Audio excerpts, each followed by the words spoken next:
Good evening, ladies and gentlemen. Is the microphone on?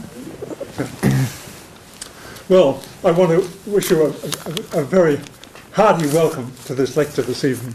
We very much appreciate your coming. I'm Patrick Burke, the president of the Wynnewood Institute. Well, those of you who were here at our last lecture by Professor Walter Williams will have met Mr. Robert Guzzardi. Putting on an event like this tonight costs many thousands of dollars, about 5 times the income brought in by your admission fees. The remaining 4/5 has to be made up by someone who is unusual, someone who is not only extremely generous, but who also is deeply concerned about the well-being of our society. And that person is Mr. Robert Guzzardi, who is covering the entire expense of this evening out of his own pocket at considerable cost to himself. Bob Guzzardi is a native Philadelphian, a graduate of St. Joseph's Preparatory School, of Georgetown University, where he earned his BA in philosophy, and of Temple University School of Law. Bob told me he believes in putting his money where his mouth is. And while this is not always an easy feat, it's one that we appreciate. So I make bold to invite you to imitate his good example a little by becoming a member of the Wynnewood Institute and helping us to continue making these events available. So I've asked Bob to introduce our speaker tonight. So please give Mr. Guzzardi a hand. Thank you very much, Patrick. Actually, I had a variation on I said, if you believe in something, you write a check. I get involved in politics, and there's a lot of drama about it, but you know when somebody believes when they actually write a check. And the purpose of the Wynnewood Institute is to disseminate certain ideas, so I hope that you will all sign up, contribute at whatever level you feel comfortable, but most important, contribute yourselves, because your testimony is probably the most effective way to disseminate this information. And I am extremely proud to be associated with the Wynnewood Institute, and one of the advantages last time we met Dr. Walter Williams. Now we're meeting Dr. Richard Epstein all the way from Chicago. This is intellectual Hollywood. For your information, this will be recorded, and the audio will be on the website, and then eventually we hope a video will be on the website. There will be a video. There will be a video on the website. We're videoing it now. So Dr. Epstein said that taking notes at one of his lectures was trying to fill a cup with fill Niagara Falls with a cup with Niagara Falls. So do your best, and you'll have opportunities to review tonight's discussion. The legal profession does not enjoy a tremendous reputation with many conservatives. Ever since the 1930s, it seems to have played a leading role in using tools provided by our common law system to provide us with many ancient liberties we had thought guaranteed by the Constitution. This is especially true of those who teach in our law schools. But our speaker tonight, Professor Richard Epstein, is an outstanding exception to that. From the beginning of his career, he is occupied with the problem of how to devise successful arguments for those ancient liberties. His topic tonight was the subject of one of his most controversial books, Forbidden Grounds, in which he had the courage to oppose almost the entire legal establishment and much else besides with an argument against the Civil Rights Law of 1964. Even most conservative think tanks have avoided this question. But since 9/11, the limitations and even the absurdities of that law have become all too evident, not only in our country but in many others. Professor Epstein's topic tonight is a momentous one for the future of our country. Please welcome Professor Richard Epstein. Thank you. Thank you, Bob. Thank you all so much for coming, and thanks particularly to the Youth Brigade that is here. I am now not an accomplished elementary school teacher. I spent most of my time teaching graduate students in law, and so I'm going to try and see if I could figure out on the fly how to reorient a lecture so as I could reach all segments of this audience. And what I want to do is to actually start with something that Bob mentioned, because I think it's important to sort of orient the tradition from which I write. It is, I think, an ancient and honorable tradition, although it is one which is in widespread retreat throughout much of modern American academics, and that's the tradition of classical liberalism.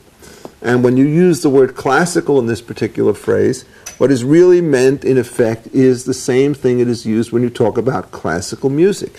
It's supposed to be a system in which you're dealing with a certain degree of moderation and restraint.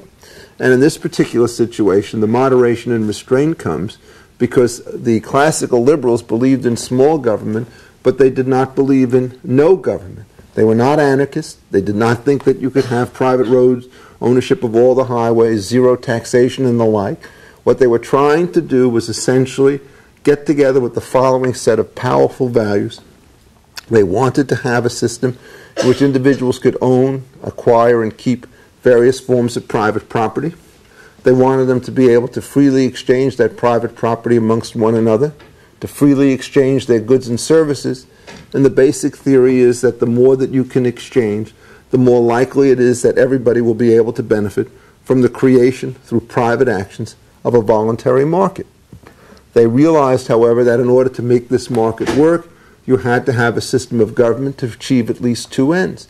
It had to, in effect, make sure that people could not use aggression so that they would move towards voluntary transactions. And you had to make sure that when people make promises which they didn't keep today, the law would require them to keep them tomorrow. So keeping off is the first goal of government, and the second goal of government is to make sure that people enforce their promises. Both of these rules on keeping off and promise enforcement are subject to an immense elaboration, and I spent the better part of 40 years trying to figure out all the details and refinements. But in a public lecture, the first rule is don't sweat the small stuff. What you've got to do is to figure out what the basic kind of orientation is going to be, and then once you understand that orientation, figure out how it is that you will evaluate some of the various legislative reforms that have taken place in the United States since 1900 and so forth. And in dealing with this, there is no doubt, in effect, that there was a major sea change which took place during the New Deal period, which is prior to the time of the Civil Rights Acts, in which it was generally held that the whole mechanism of contract had failed and that much of the depression was attributable to the greed of private actors. That particular attitude said, aha, we have to now move in, we have to create mandatory union arrangements, we have to create minimum wages, and then later on we have to create an anti-discrimination law to deal with what was commonly called market failures. And so when the Civil Rights Acts were passed in 1964, there was, I think, a fundamental confusion about the source of much of the disease and unhappiness in the United States at that time. There were many people, including some very great people like Hubert Humphrey, who thought that private markets were the culprit for the various forms of race discrimination in the South. I think, in fact, the more accurate account of what went on at that particular period was that a huge system of state regulation, in fact, stifled at every step the various actions that private individuals would undertake in order to better themselves. And that what you had to do to explain the persistence of segregation in the United States was to look at various sources of government power and to realize that they did not conform to the classical liberal model of limited government. What were some of the kinds of things that were the source of these difficulties? And it's easy, unfortunately, to name them. First of all, you had crooked elections in which large portions of the population were excluded from the vote. And one of the good things about the 1964 Act, at least in its original interpretation, was that it tried to remove these state barriers to the franchise so that the political institutions would reflect not part of the nation, but the entire nation. And I think we should all applaud that. A second feature of the early system was a little bit more subtle. It turned out that you had corrupt and biased police forces, in part because you had an electorate which denied some of its members the right to vote. This was accompanied by private violence, which would effectively limit the ability of new people to come into a community and to set up business and to serve those who were underserved by established institutions. And finally, you had something which is not widely appreciated, but one of the ways in which you could keep out people from the South is simply to refuse them the appropriate connections to the water system, to the electrical system, if they don't play in accordance with the segregationist rules. So that the prescription that the classical liberal has about the way in which you try to correct discrimination in this society, to the extent that it is a real cancer, and in many cases it is you don't try to increase the size of government. You try to reduce the size of government. And you try to make sure that those institutions that are biased and corrupt in fact serve all the public and not only part of it.